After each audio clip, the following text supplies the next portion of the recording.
Voilà, mesdames, messieurs, bonjour à toutes et à tous et bienvenue dans cette conférence.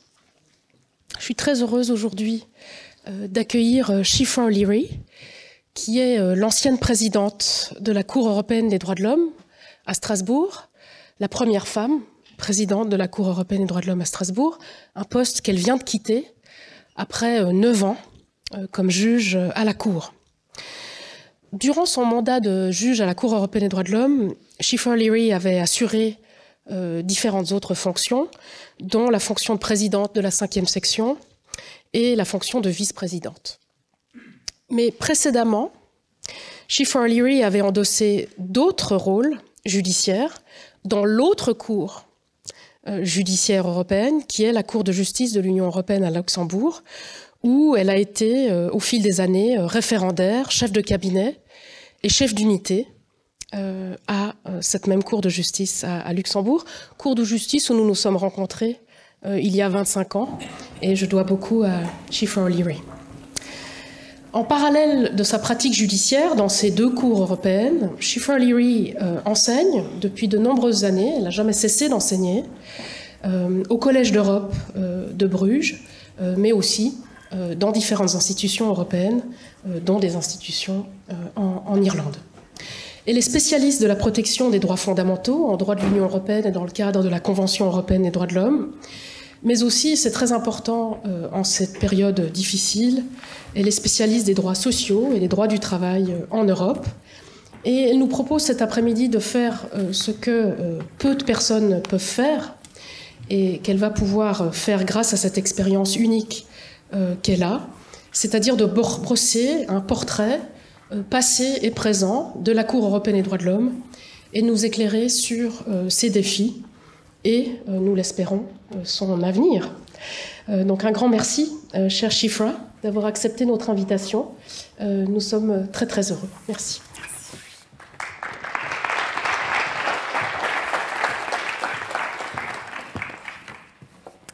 Je voudrais d'abord remercier le Collège de France et la professeure Besson pour leur invitation à cette conférence, de même que la Fondation Hugo pour l'accueil chaleureux dans cette partie magique d'une ville qui est déjà magique et de la part de quelqu'un qui a passé une automne particulièrement pluvieuse au Grand-Duché de Luxembourg. Merci pour ce petit goût de soleil hier et aujourd'hui. Mesdames et messieurs, vous me voyez aujourd'hui honorée de représenter, au moins indirectement, la Cour européenne des droits de l'homme dans cette enceinte académique si prestigieuse. Mais je suis aussi profondément reconnaissante du fait que, en invitant une ancienne présidente de la Cour pour vous parler, pour s'exprimer devant vous, vous faites également honneur à la Convention européenne des droits de l'homme qui aura bientôt 75 ans.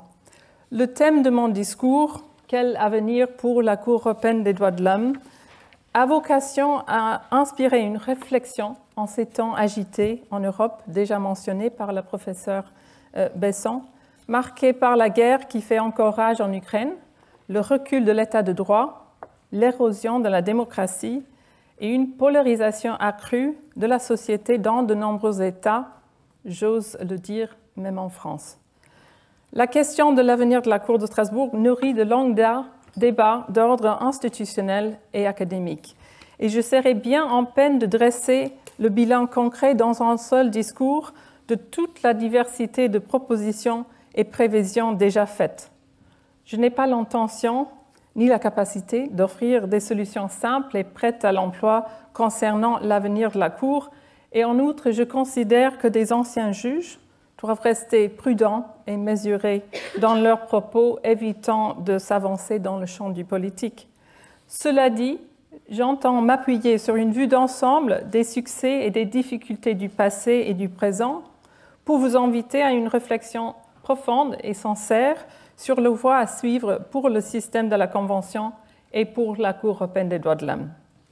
Diverses adaptations procédurales ont déjà été entreprises par la Cour à la suite d'un processus de réforme appelé Interlaken qui a débuté en 2010.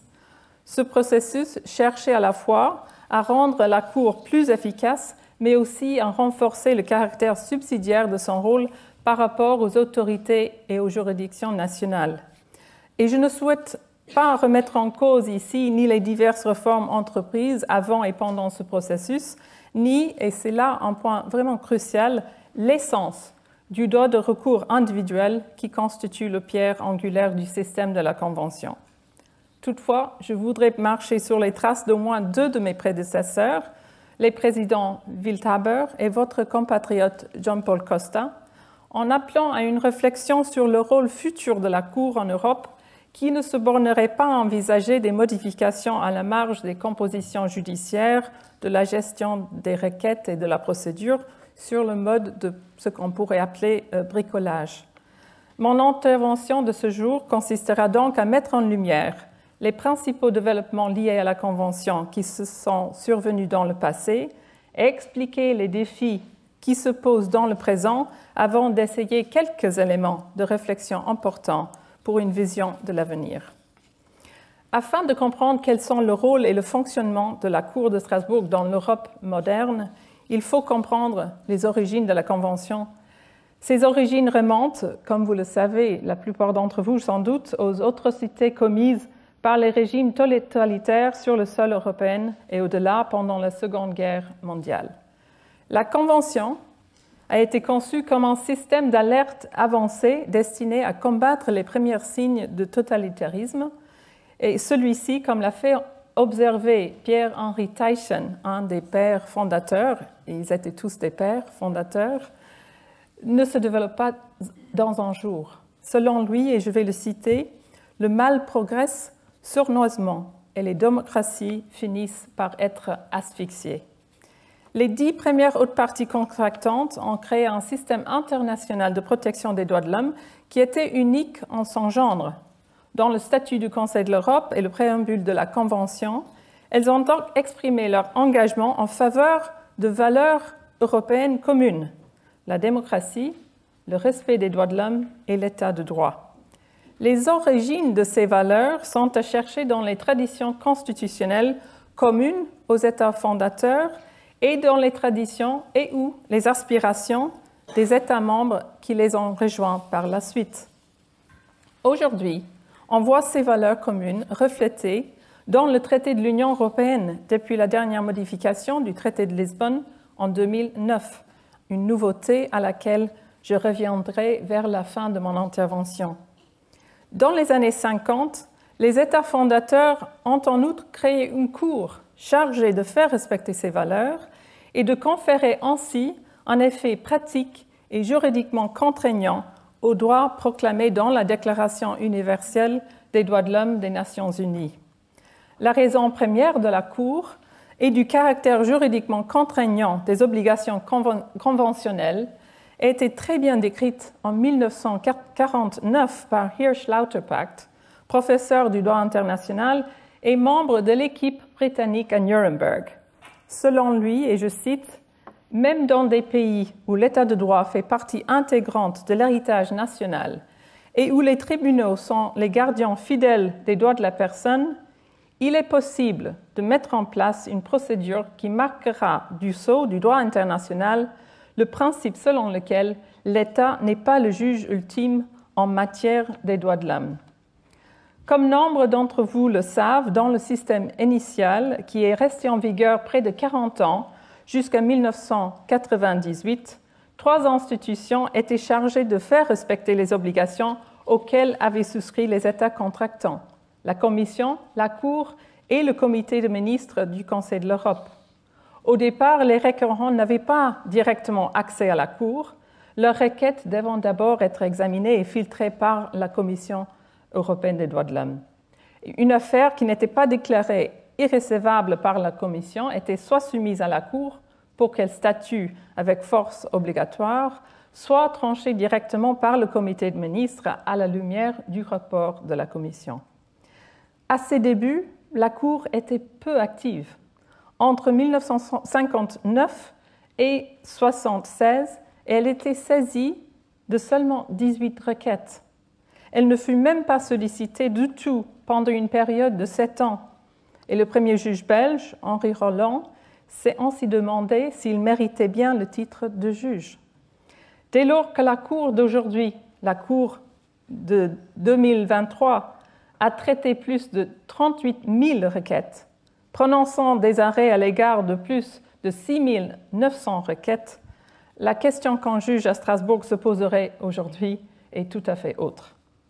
Pourtant, pendant cette première période peu productive, la Cour a instauré certains principes fondateurs importants.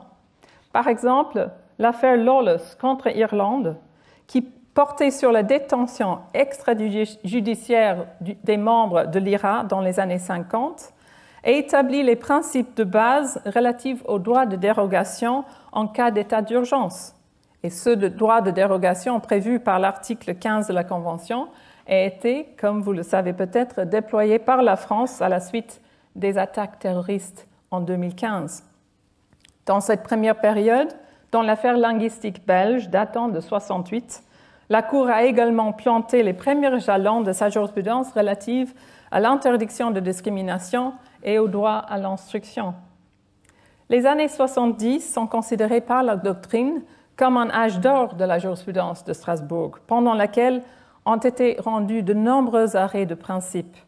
On peut citer à titre d'exemple Golder contre le Royaume-Uni sur le droit d'accès à la justice, Tyrer aussi contre le Royaume-Uni sur la désignation d'un châtiment judiciaire corporel subi par un écolier comme une peine dégradante au sens de l'article 3 de la Convention, Erie contre Irlande sur l'accès effectif aux tribunaux en matière civile, y compris par l'octroi d'une aide judiciaire gratuite, arrêt révolutionnaire en son temps, ou Marx contre Belgique, sur l'interdiction de la discrimination à l'égard des enfants nés hors mariage.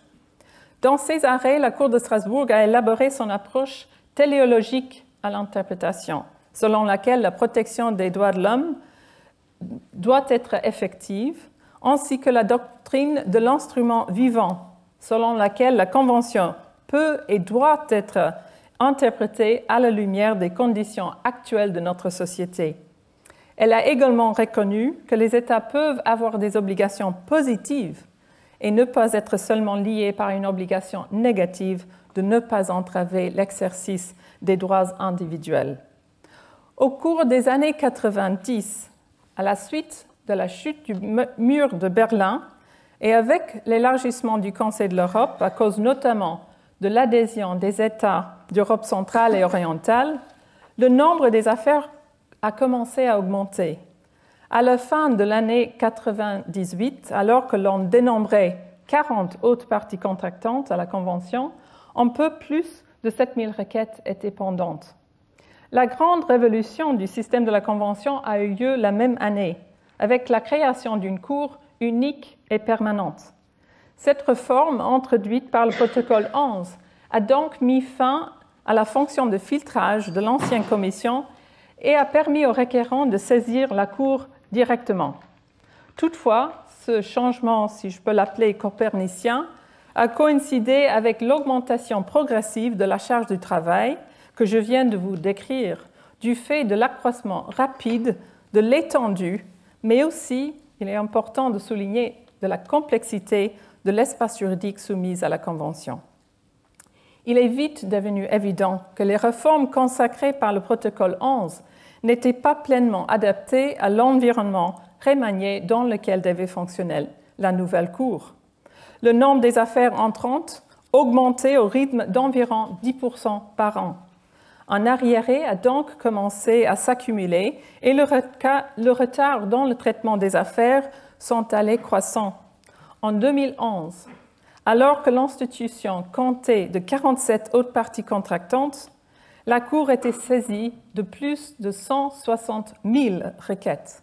Et cette situation était bien évidemment préoccupante, dès lors que le volume des affaires pendantes risquait d'étouffer le système. Des réformes additionnelles visant à réduire l'arriéré d'affaires, notamment le recours accru au comité de 3 juges et l'instauration de formations de juges uniques qui sont chargés de rejeter rapidement les requêtes manifestement irrécevables, avaient été proposées en 2004, mais ces mesures ont été adoptées seulement en 2010 avec l'entrée en vigueur du protocole 14. Les premiers résultats de ces réformes étaient prometteurs. La Cour est parvenue à faire diminuer substantiellement le nombre d'affaires attribuées à des formations judiciaires. Mais cette décrue a été quand même de courte durée. Depuis 2016, le nombre de requêtes pendantes est en augmentation sous l'effet d'évolutions régionales et sociétales importantes, voire de crises ponctuelles, qu'il s'agisse par exemple de l'afflux de migrants observé à partir de 2015, des conséquences de la tentative de coup d'État intervenue en Turquie en 2016, de la pandémie de COVID-19 ou de la multiplication de conflits interétatiques sur notre continent. Plus de 62 000 requêtes sont désormais inscrites au rôle de la Cour aujourd'hui. Le maintien de ce chiffre à un niveau relativement bas, au moins par rapport à 2011, est grâce principalement à 3 facteurs. D'abord, la création de comités additionnels de 3 juges pour traiter rapidement et par la voie d'une procédure sommaire les requêtes russes à la suite de l'expulsion de la Fédération russe en 2022. Ensuite, l'absence de nouvelles requêtes provenant de la Russie, qui était par avant le grand pourvoyeur de requêtes, et enfin la radiation du rôle en 2017 de 12 000 requêtes ukrainiennes relatives à la non-exécution de décisions de justice. Ce dernier est un problème systémique en Ukraine que j'évoquerai un peu plus en détail ultérieurement. La Cour elle-même a apporté une contribution majeure au processus de réforme grâce à une rationalisation de ses méthodes de travail visant à accroître son efficacité et à un changement de sa politique judiciaire à certains égards. Pour les magistrats, les étudiants et les avocats ici présents, je parle de l'introduction des arrêts pilotes, de l'adoption d'une politique de prioritisation, ainsi que de l'instauration des juges uniques que je viens de mentionner, qui sont habilités à rejeter de manière rapide les requêtes considérées manifestement irrécevables. Il n'en demeure pas moins que depuis 26 ans et la création de la Cour unique, la Cour de Strasbourg a été confrontée par les difficultés posées par le volume d'affaires et par le fait qu'elle représente potentiellement la juridiction de dernier ressort pour plus de 650 millions de personnes sous la juridiction de l'espace juridique du Conseil de l'Europe que la Cour a vocation à servir.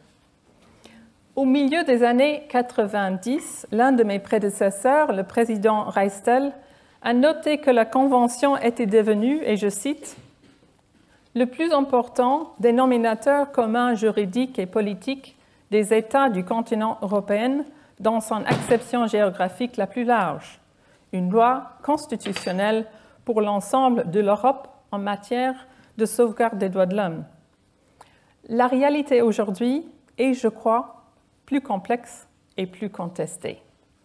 D'abord, la Cour de Strasbourg de 2024 s'inscrit dans un système de sauvegarde des droits de l'homme qui fonctionne à plusieurs niveaux et qui se compose des cours suprêmes et constitutionnelles nationales des 46 États membres du Conseil de l'Europe, de la Cour européenne des droits de l'homme elle-même, mais également de la Cour de justice de l'Union européenne. Le rôle de cette dernière juridiction dans la défense des valeurs fondamentales qui sous-tend non seulement la Convention, mais aussi l'Union européenne, a évolué parallèlement avec l'expansion des compétences de l'Union européenne et au changement du contexte dans lequel la Cour de justice doit opérer. Ainsi que vous avez sans doute vu dans les arrêts rendus par la Cour de justice dans le cadre, entre autres, de la crise de l'état de droit en Pologne et en Hongrie, les valeurs européennes communes, maintenant énumérées à l'article 2 du traité de l'Union européenne, sont devenues un élément clé dans le raisonnement de la Cour de Luxembourg qui souligne de plus en plus sa propre vocation constitutionnelle au sein de l'Union européenne. Ensuite, l'ordre international, fondé sur le respect du droit et issu d'un consensus après-guerre dont la Cour européenne et la Convention sont les produits, n'a jamais été aussi mal accepté ni autant décrié par certaines depuis la fin de la Seconde Guerre mondiale. On est devant une tendance claire vers la critique des institutions de justice internationale ou ce qu'on appelle en anglais cherry picking, s'agissant des décisions qu'elles adoptent, selon qu'elles plaisent ou selon qu'elles ne plaisent pas. Or, les crises se sont installées durablement dans notre quotidien, accompagnées des mêmes phénomènes qui se manifestent pourtant différemment dans différents États. Un repli national, une révalorisation des frontières, un renforcement du rôle de l'exécutif ou souvent une compression des droits et libertés. En début d'année, répondant aux récentes attaques contre l'ordre juridique européen en France, le président de votre Conseil constitutionnel a senti le besoin de souligner dans son discours de vœux du mois de janvier ce qui suit, et je cite, « La notion d'état de droit est le ciment même de l'approche européenne, que ce soit à l'échelle du continent, dans le cadre de la Convention ou à l'échelle de l'Union européenne. Ne perdons pas de vue la stabilité, la crédibilité et l'influence qu'apporte à nos nations la dimension européenne. Ce qui doit nous choquer est la force et la fréquence avec lesquelles ces rappels doivent être faits, malgré le fait qu'avec une partie de l'Europe en guerre et partie du monde occidental de plus en plus polarisée, l'Europe est clairement plus forte unie que divisée.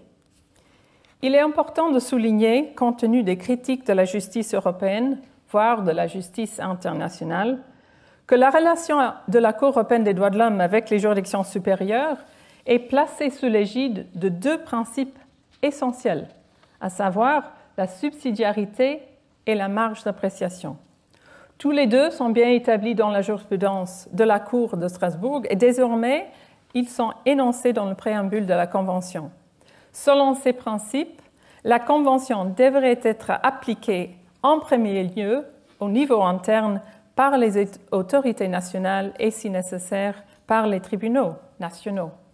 Dès lors qu'elle jouisse d'une légitimité démocratique directe et se trouve en principe mieux placée que le juge national pour se prononcer sur le besoin et les contextes locaux, les autorités nationales se voient reconnues aussi une marge d'appréciation. Au cœur de la relation essentielle entretenue entre les juridictions nationales et la Cour européenne des droits de l'homme se trouve le dialogue jurisprudentiel.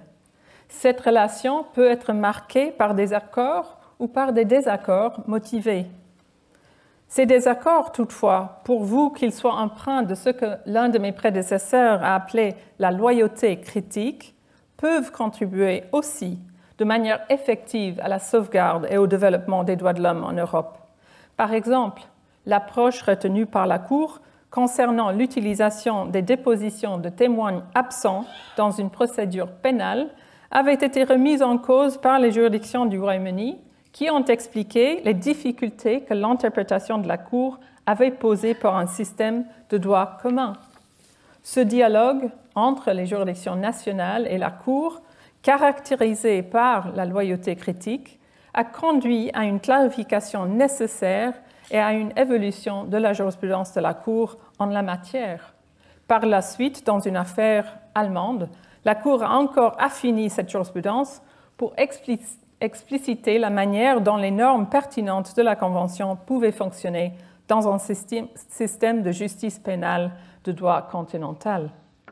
Dans le contexte de l'élargissement du Conseil de l'Europe que je viens d'évoquer, le système de la Convention a joué et continue de jouer un rôle crucial pour l'évolution des démocraties, y compris celles encore en transition de l'Europe centrale et orientale.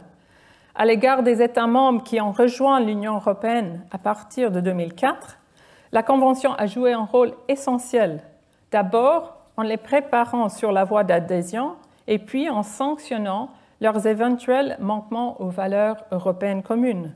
Je pense par exemple aux arrêts de la Cour relatifs à l'indépendance judiciaire et à la condamnation de la Pologne, entre autres États, à la suite de réformes judiciaires qui ont cherché à miner cette indépendance et le respect des exigences de l'État de droit.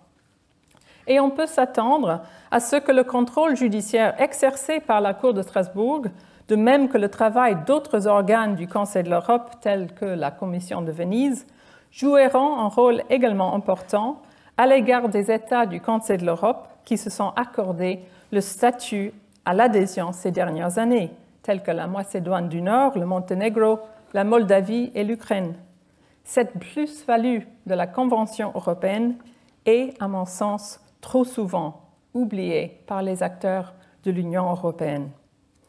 En interprétant et en appliquant la Convention comme un instrument vivant pendant plus de 60 ans, la Cour a créé un vaste corpus de droits couvrant une grande variété de sujets d'intérêt pour le droit international et pour notre paysage juridique européen contemporain, que l'on pense aux garanties minimales qui doivent être intégrées dans une procédure pénale afin d'assurer l'équité du procès, à la défense des droits des femmes, des enfants, des personnes handicapées ou des minorités sexuelles et de genre, à l'élaboration d'un ensemble de droits environnementaux, y compris dans le contexte du changement climatique, à la protection de la vie privée et des données personnelles à l'ère du numérique, ou encore à la défense des droits d'expression et de réunion qui sont la sève de la démocratie, pour ne citer que quelques exemples.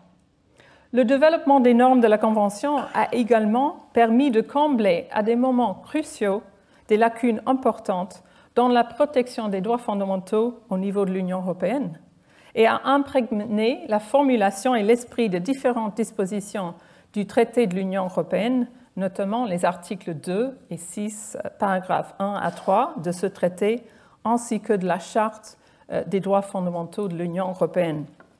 La position actuelle de la Cour et le système de la Convention dans son ensemble ne peuvent toutefois être dissociés des défis auxquels est confronté de manière plus générale le Conseil de l'Europe, alors qu'il s'efforce de protéger les droits de l'homme, la démocratie et l'état de droit dans sa 8e décennie d'existence et pendant une période très turbulente. Certains défis auxquels doit faire face le Conseil de l'Europe ont été abordés en 2023 à l'occasion du 4e sommet des chefs d'État et de gouvernement qui s'est tenu à Reykjavik.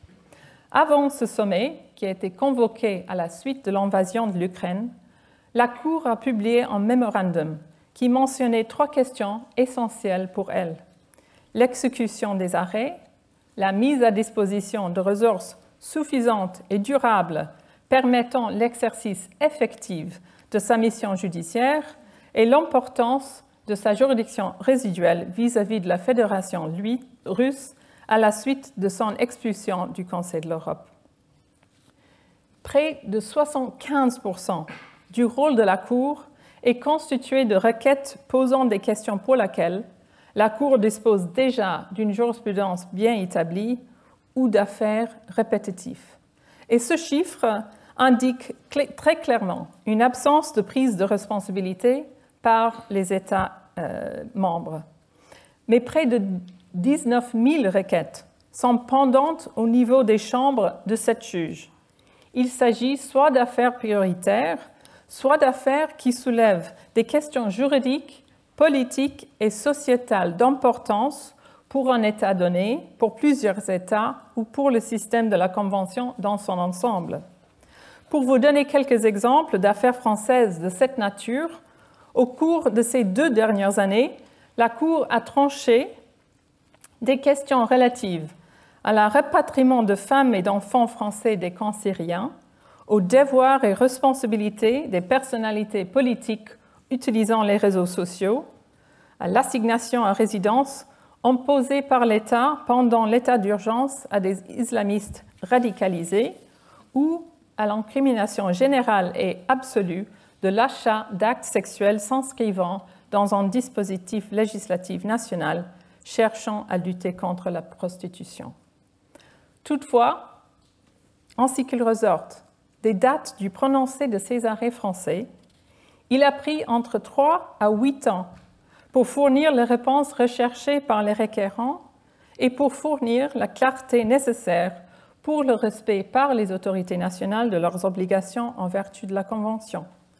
Et il ne s'agit pas malheureusement de cas isolés. Dans un arrêt rendu en 2023, dans une affaire belge, la Cour a relevé un problème systémique de durée excessive des procédures civiles dans cet État. Se référant aux principes de subsidiarité et de responsabilité partagée sur lesquels se fonde le système de la Convention, la Cour a souligné que ce système ne peut pas fonctionner correctement si les juridictions internes ne rendent pas la justice dans un délai raisonnable au niveau national. Ipso facto, des retards enregistrés au niveau de la Cour de Strasbourg sont intenables. Surtout, c'est une des principales finalités de la Convention est d'agir en tant que système d'alerte avancé. Il a fallu plus de 4 ans pour rendre cet arrêt belge qui condamne un problème systémique au niveau belge, touchant plusieurs milliers de justiciables. Il est douloureux? Non, il est très douloureux pour un ancien membre de la Cour de mettre en lumière les difficultés que rencontre la juridiction. Mais il me semble nécessaire d'expliquer d'abord aux parties prenantes, les États surtout, mais aussi au grand public, le manque de ressources dont la Cour de Strasbourg a souffert pendant des années. En effet, avant le sommet de Reykjavik, la Cour avait perdu plus de 50 postes dans un greffe qui ne compte que de 250 juristes, avec un rôle de 62 000 requêtes. Cette perte de poste était à cause d'une politique budgétaire restrictive en vigueur au Conseil de l'Europe, mais cette politique était le résultat non seulement de l'austérité issue de la crise financière qui a affecté les juridictions dans tous les États, mais également de la décision prise par certains États qui étaient ou qui sont des grands pourvoyeurs d'affaires, comme la Fédération russe et la Turquie, de réduire leur contribution budgétaire.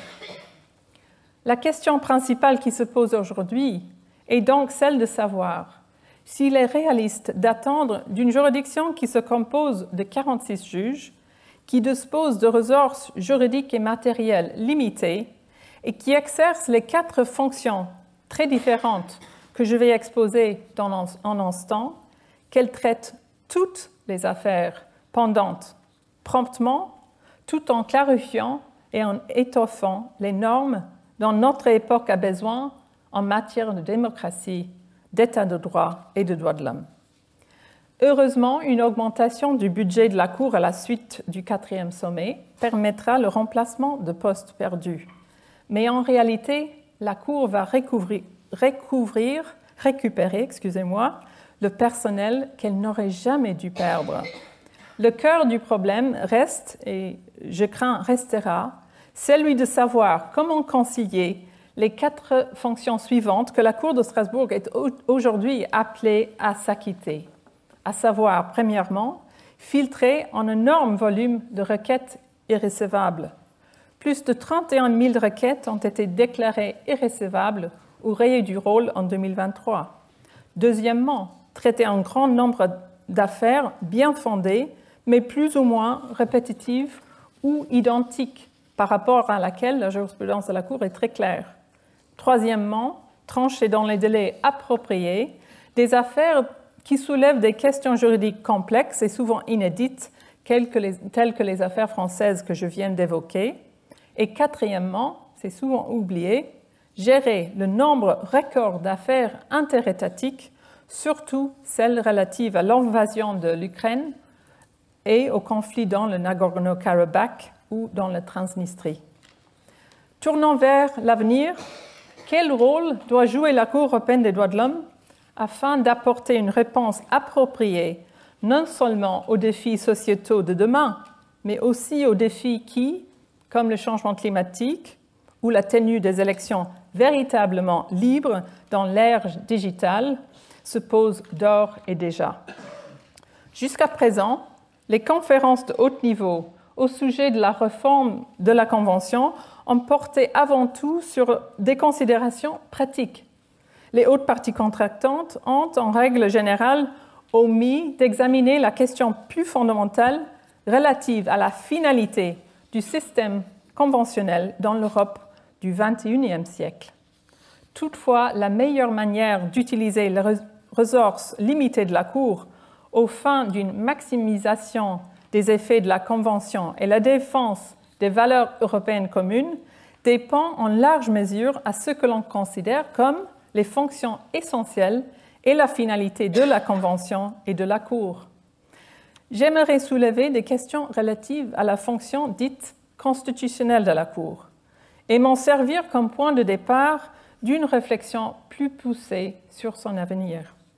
Je tiens à préciser très clairement que l'utilisation du mot constitutionnel ne cherche pas à empiéter sur les attributions essentielles et fondamentales des juridictions nationales.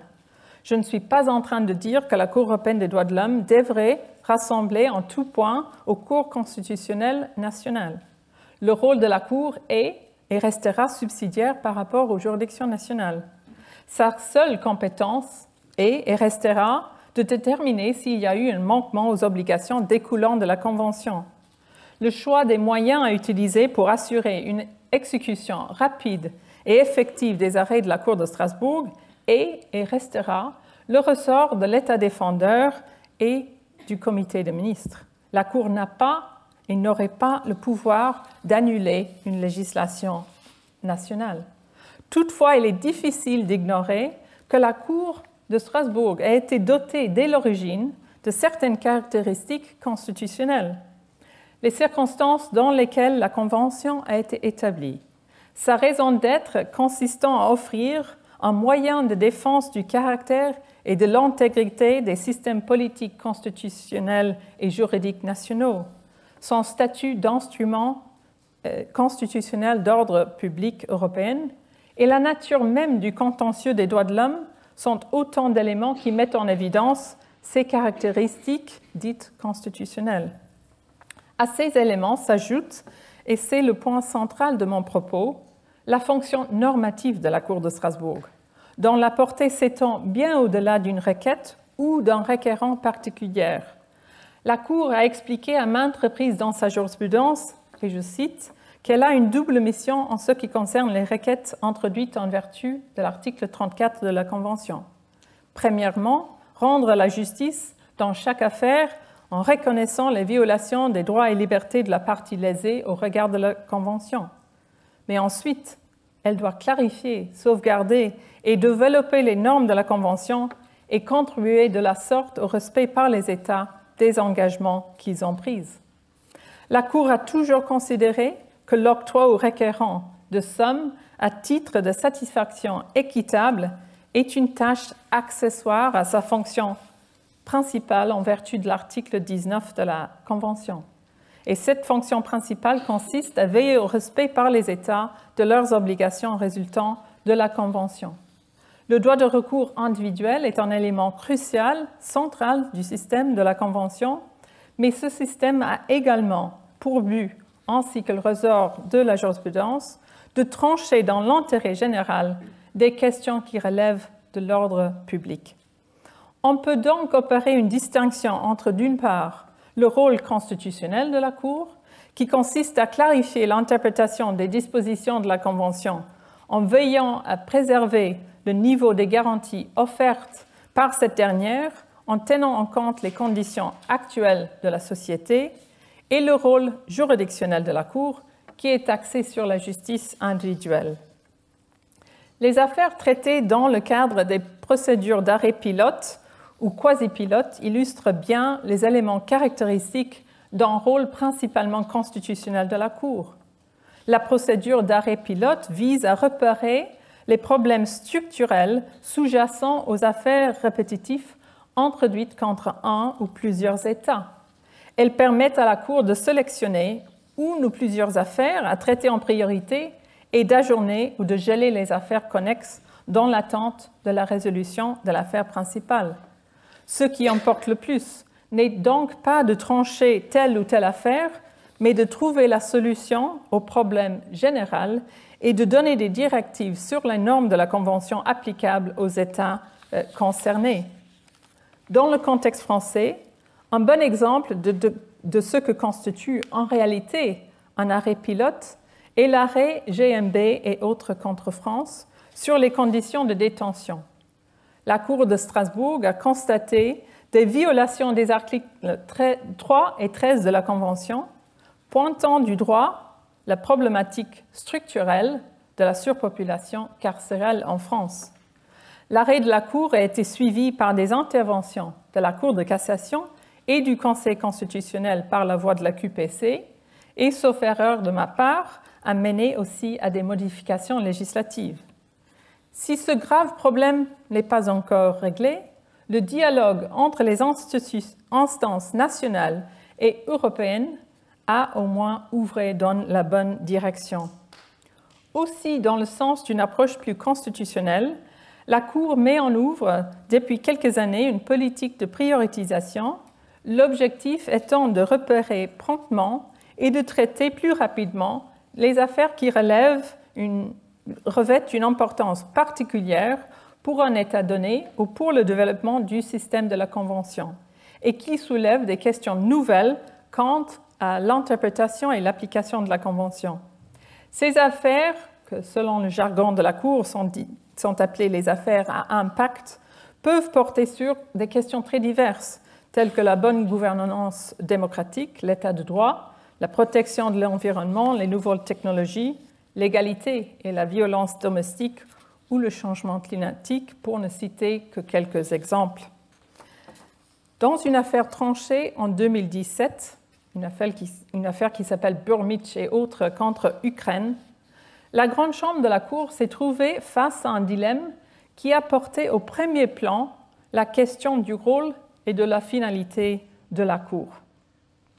Cette affaire concernait un problème systémique dans l'État concerné, je l'ai mentionné dans l'introduction, à savoir l'inexécution des décisions des juridictions internes en Ukraine en violation de l'article 6 de la Convention. Ce problème a et avait de graves conséquences pour les personnes concernées et pour l'État de droit en général dans l'État défendeur qui, on ne doit pas l'oublier, est maintenant candidat à l'adhésion à l'Union européenne. Mais il s'agit d'un problème qui reste néanmoins une question juridique par rapport à laquelle la jurisprudence de la Cour est claire, nette et facilement applicable au niveau interne si la volonté existe. La Cour avait déjà adopté un arrêt pilote sur cette question dans une affaire ukrainienne qui s'appelle Ivanov en 2009. Et dans Ivanov, elle a donné des instructions détaillées à l'Ukraine au sujet des mesures à prendre pour remédier les problèmes structurels identifiés. Ayant statué sur un total de 14 000 requêtes dans des affaires semblables, au moment où la Grande Chambre était de nouveau saisie en 2017, 12 000 requêtes ukrainiennes de cette nature restaient encore sur le rôle. Dans son arrêt, la Grande Chambre a conclu qu'elle s'était déjà acquittée de sa fonction judiciaire en identifiant la défaillance systémique et en constatant une violation de la Convention. Elle avait également donné des orientations quant aux mesures générales à adopter pour une exécution satisfaisante de l'arrêt pilote, de manière à assurer une réparation et un redressement à toutes les victimes passées, actuelles et futures de la violation systémique relevée. La Cour a donc décidé de rayer les 12 000 affaires pendantes du rôle. Elle les a transmises au comité de ministres afin que cet organe les soumette à une procédure d'exécution appropriée. Selon la Cour, et je cite, « Compte tenu des efforts qu'elle déploie depuis plus de 16 ans pour examiner les affaires du type Ivanov, la Cour conclut que la répétition des mêmes conclusions dans une longue série d'arrêts sur des affaires semblables n'apporterait rien et ne servirait pas mieux la justice. Une telle démarche ne contribuerait notamment pas de manière utile ou sensée au renforcement de la protection des droits de l'homme dans le système de la Convention. » La décision de la Grande Chambre dans Burmich n'a pas été partout saluée. Les juges de la minorité ont estimé que ce transfert du problème de l'inexécution de l'arrêt pilote et des affaires pendantes vers le comité de ministres a, et je cite, modifié complètement le paradigme bien établi du système de la Convention. Certaines parties de la doctrine ont aussi critiqué l'approche de la Cour. Elles considéraient que la Cour avait trahi le droit de recours individuel introduisant un système de certiorari par une porte dérobée. Compte tenu des événements en Ukraine depuis lors, et de l'investissement de la Cour dans le traitement rapide et efficace des affaires interétatiques relatives à ce conflit, on pourrait se demander si la politique judiciaire pour laquelle la Grande Chambre a opté dans Burmage était la bonne, voire la seule voie à entreprendre. Je laisse à vous de décider, chacun aura son opinion sans doute. Mais mon appel en faveur d'une réflexion profonde sur l'avenir de la Cour ne doit pas être interprété comme une trahison du droit de recours individuel, clé de voûte du système conventionnel. J'appelle pour l'essentiel à ce que le système de la Convention et le rôle que joue la Cour en son sein soient protégés en ménageant un meilleur équilibre entre les deux fonctions constitutionnelles et juridictionnelles qu'elle a exercées jusqu'à présent. Si d'anciens juges et d'anciens présidents ont évoqué dans un contexte extrajudiciaire la nécessité d'examiner et de développer le rôle constitutionnel de la Cour, le discours officiel sur la réforme du système de la Convention a mis l'accent sur des solutions qui exigeraient quand même de la Cour qu'elle juge absolument chacune des affaires qui lui sont soumises. La préservation du rôle juridictionnel de la Cour dans le cadre d'un processus de réforme qui a été toujours axé sur des petits ajustements procéduraux et structurels, a donc pris le pas sur la question de savoir quel est aujourd'hui, en 2024, le meilleur parti que la Cour puisse tirer de son rôle constitutionnel. Mais pour quel résultat? Les réformes et les innovations du processus d'Interlaken ont certes permis de sauver le système du précipice en 2011, lorsque, je vous rappelle, il y avait 160 000 requêtes pendantes. Mais n'est-il pas illusoire de penser que la Cour peut systématiquement rendre la justice dans chacune des affaires qui lui sont soumises, alors que les crises profondes que connaît notre continent, qui touchent aux politiques et à l'économique, à l'état de droit et à la sécurité, font naître en permanence une multitude de nouveaux griefs liés aux droits de l'homme et qu'elles menacent d'en créer d'autres à l'avenir. En 2023, j'ai présidé la Grande Chambre dans l'affaire Yüksel Yalçınkaya contre Turquie. Cette affaire concernait un enseignant turc qui avait été condamné pour appartenance à une organisation terroriste armée à la suite de la tentative de coup d'État survenu en Turquie en 2016.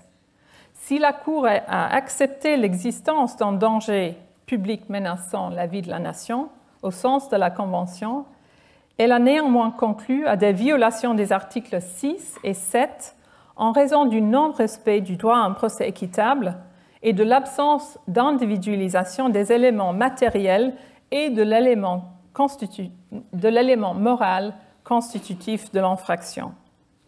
La Cour est actuellement saisie de 8000 requêtes semblables qui ont été introduites par les enseignants, des fonctionnaires et des juges turcs. Dans ses conclusions dans Yalçınkaya, qui a été traitée par la Grande Chambre comme une affaire de principe afin de fournir à l'État défendeur, en cas de violation, des indications individuelles et générales, la Cour a rappelé aux autorités turques leur devoir de coopération. Mais comme les affaires Ivanov et Burmage contre l'Ukraine, cette affaire révèle très clairement la force et la faiblesse du système de justice individuelle. Si les autorités turques décident de ne pas coopérer, la justice individuelle obligera la Cour de traiter ces 8000 requêtes. Mais même par la voie simplifiée, en comité à 3 juges, cela prendrait des efforts judiciaires et administratifs considérables dans une juridiction qui manque le personnel et le budget nécessaires. J'ai bien conscience des écueils auxquels la Cour pourrait se heurter en privilégiant son rôle constitutionnel. Celui-ci, s'il n'est pas bien géré, pourrait lui valoir des accusations de sélection arbitraire, voire politisée. L'idée que je souhaite faire passer est que la notion de droit de recours individuel et la référence faite dans ce contexte au système de la Convention doivent s'interpréter dans un sens plus large, dans lequel la Cour n'est qu'un élément, fût-il très important et indispensable, de la structure générale de la protection des droits de l'homme sur notre continent. Au sein de cette structure, la Cour agit non pas comme une juridiction qui résout des griefs individuels, mais comme une juridiction aux caractéristiques constitutionnelles qui clarifie, sauvegarde et étoffe les normes applicables en matière des droits de l'homme, conjointement avec les juridictions supérieures nationales et, dans une certaine mesure, avec les juridictions de l'Union européenne. Que pouvons-nous donc faire pour renforcer le rôle constitutionnel de la Cour et garantir la stabilité future de celle-ci et du système de la Convention? Comme je l'ai souligné un peu plus tôt, j'entends seulement proposer quelques pistes pour alimenter une réflexion qui est pourtant une réflexion essentielle. Je commencerai par 2 mesures modestes relevant du domaine, à mon sens, du immédiatement possible. Premièrement, la Cour pourrait de son côté recourir davantage aux critères de recevabilité fondés sur l'absence de préjudice important. En vertu de l'article 35, paragraphe 3b de la Convention, la Cour peut déclarer irrecevable toute requête individuelle lorsqu'elle estime que le requérant n'a subi aucun préjudice important. L'introduction de ce nouveau critère dans le protocole 14 a été jugée nécessaire au vu de la charge de travail toujours croissante de la Cour. Selon certains auteurs, le recours à ce critère présente à ce jour un bilan pitoyable. Jusqu'à récemment, la Cour ne pouvait rejeter une requête sur cette base de minimis qu'à condition que les griefs qu'elle soulevait avaient été entendus par une juridiction nationale. Cela a conduit à une chambre de 7 juges devait adopter un arrêt portant sur une amende de stationnement d'environ 25 € assortie après le requérant se fut plaint d'un retrait de 5 points sur son permis de conduire. La Cour a conclu à une violation de l'article 6 de la Convention à raison de l'absence en droit bulgare d'un contrôle juridictionnel. Elle a octroyé des frais et dépenses, mais pas de satisfaction équitable. Les frais et dépenses s'élevaient à 300 €. On ne peut qu'estimer le coût sans commune mesure avec celui de l'amende de stationnement de cette saga judiciaire européenne qui a duré 9 ans. L'article 35, paragraphe 3, est assorti d'une clause de sauvegarde, exigeant l'examen d'une requête au fond si le respect des droits de l'homme garanti par la Convention l'exige. À mon sens, un examen détaillé par la Cour dans une affaire appropriée du fonctionnement des clauses de minimis et de sauvegarde serait, à mon sens, très utile. 14 ans sont passés depuis l'entrée en vigueur de cette nouvelle condition de recevabilité et une affaire de principe permettrait à la Cour de vérifier si l'application de ce critère par différentes formations judiciaires a été cohérente et permettrait aussi à la Cour de expliquer dans une décision ou dans un arrêt motivé quand et comment elle peut avoir recours à cette disposition. La seconde mesure relevant du possible concerne les barreaux nationaux. Dans sa jurisprudence, la Cour a souvent insisté sur le rôle important des avocats. Dans l'affaire Maurice contre France, par exemple, elle a estimé, et je cite, « le statut spécifique des avocats intermédiaires entre les justiciables et les tribunaux leur fait occuper une position centrale dans l'administration de la justice. C'est à ce titre qu'ils jouent un rôle clé pour assurer la confiance du public dans l'action des tribunaux, dont la mission est fondamentale dans une démocratie et un état de droit. » La Cour a rejeté ces dernières années en moyenne 37 000 requêtes par an.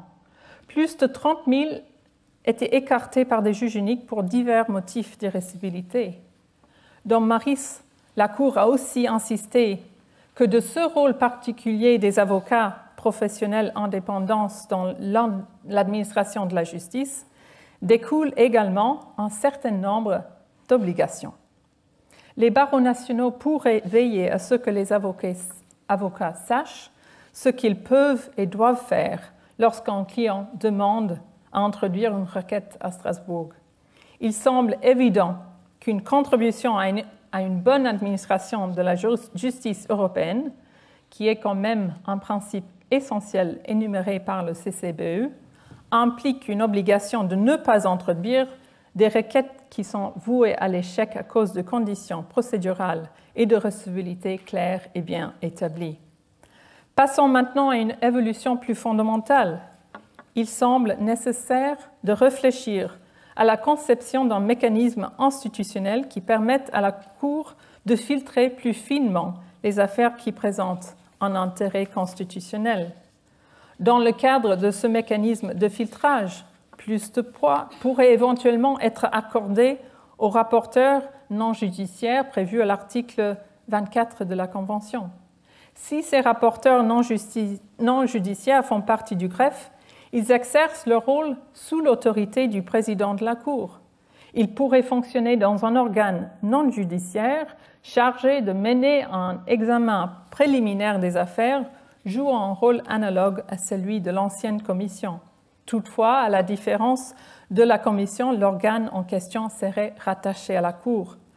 Lorsque le respect des droits de l'homme garanti par la Convention et ses protocoles nécessite un examen juridictionnel, les affaires concernées pourraient être renvoyées devant la Cour. Et une chambre de requête, avec des règles délimitant sa compétence, une compétence qui devrait être respectée bien sûr, pourrait constituer un organe de filtrage par la suite. Il semble par ailleurs indispensable que la Cour, de son côté, même dans le cadre institutionnel actuel, ait recours davantage aux procédures d'arrêt pilote ou quasi-pilote. Cette procédure semble, pour le moment, soit trop complexe du point de vue procédural, soit trop peu utilisée, soit les deux. La Cour de Strasbourg est devenue, il faut le reconnaître, une usine judiciaire. Mais la répétition des mêmes conclusions dans une longue série d'arrêts sur des affaires semblables, quand la résolution du problème systémique déjà identifié par la Cour doit être recherchée ailleurs, ne sert pas mieux la justice. Le maintien du présent système, avec une arriérée d'affaires toujours très importante, des ressources limitées et un filtrage qui ne permet pas, malgré tous les efforts, le traitement suffisamment rapide des affaires d'ordre constitutionnel, ne contribue pas de manière utile ou sensée au renforcement de la protection des droits de l'homme. En outre, la situation actuelle ne permet pas à la Convention d'agir comme le système d'alerte avancé prévu par les pères fondateurs est aussi nécessaire maintenant qu'il était il y a 75 ans. En outre, il faut demander si la position prééminente de la Convention dans l'Europe de 1996, décrite par l'ancien président Riesdel, correspond aujourd'hui à la réalité pour de nombreux États parties, surtout les États membres de l'Union européenne. Avec l'entrée en vigueur du traité de Lisbonne, les États membres de l'Union ont changé assez radicalement l'architecture prévue pour assurer le respect des droits de l'homme dans le champ d'application de l'Union européenne.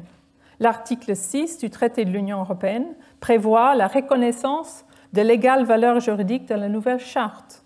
Ensuite, il a ajouté une obligation pour l'Union d'accéder à la Convention, mais dans des conditions ne mettant pas en cause les principes constitutionnels sous-tendant le droit de l'Union. Et enfin, le traité de Lisbonne a maintenu les principes généraux du droit de l'Union, dans lequel on trouve aussi les droits fondamentaux. Le traité de Lisbonne a inséré l'article 2, qui prévoit que l'Union est fondée sur les valeurs de respect de la dignité humaine, de liberté, démocratie, d'égalité, de l'état de droit. Une procédure prévue à l'article 7 permet aux organes politiques de l'Union de sanctionner un manque de respect des 10 valeurs par un État membre, ce qu'ils n'ont pas fait jusqu'à présent.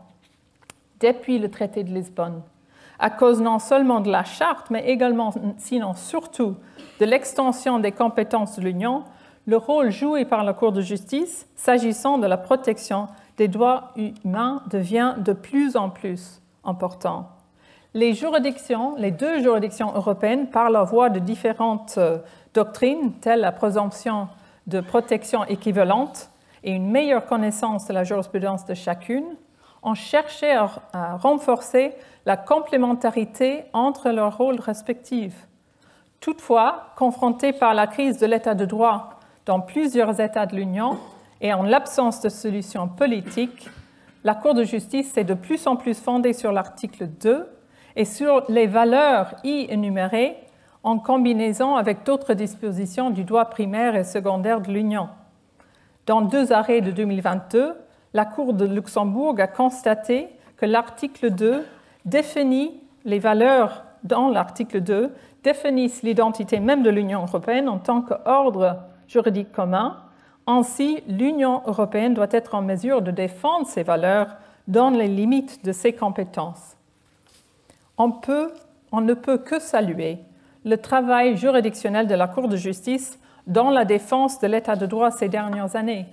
Mais il faut aussi voir que la mobilisation de l'article 2 du traité de l'Union européenne pose de nouvelles questions, voire de nouveaux défis, relatifs à la division de compétences entre l'Union et ses États membres et entre la Cour de justice et les juges nationaux, mais elle met également en exergue à quel point la réflexion recherchée relative à la finalité du système conventionnel dans l'Europe d'aujourd'hui est nécessaire pour éviter des doubles emplois, pour éviter la fragmentation des droits de l'homme ou pour éviter, pire encore, une absence de clarté peu utile sur le rôle respectif des juges européennes chargés de faire respecter les mêmes valeurs. En revenant à la réflexion générale sur les défis confrontant le système conventionnel, il faut souligner que toutes les solutions ne se trouvent pas certes au niveau de l'organisation de la Cour elle-même. Une condition préalable essentielle au bon fonctionnement d'un système fondé sur le pluralisme constitutionnel est que les juridictions supérieures nationales se comportent comme des gardiens fidèles des valeurs qui sous-tendent le système. Il est clair que le système de responsabilité partagée ne fonctionne pas comme il le devrait compte tenu du nombre de requêtes inscrites sur le rôle de la Cour. Toutefois, les 46 États membres ne sont pas tous dans la même situation. 72% des affaires pendantes proviennent de 5 États, Turquie, Russie, Ukraine, Roumanie et Grèce. Les requêtes provenant des autres 37 États, y compris la France, représentent autour de 13% du rôle.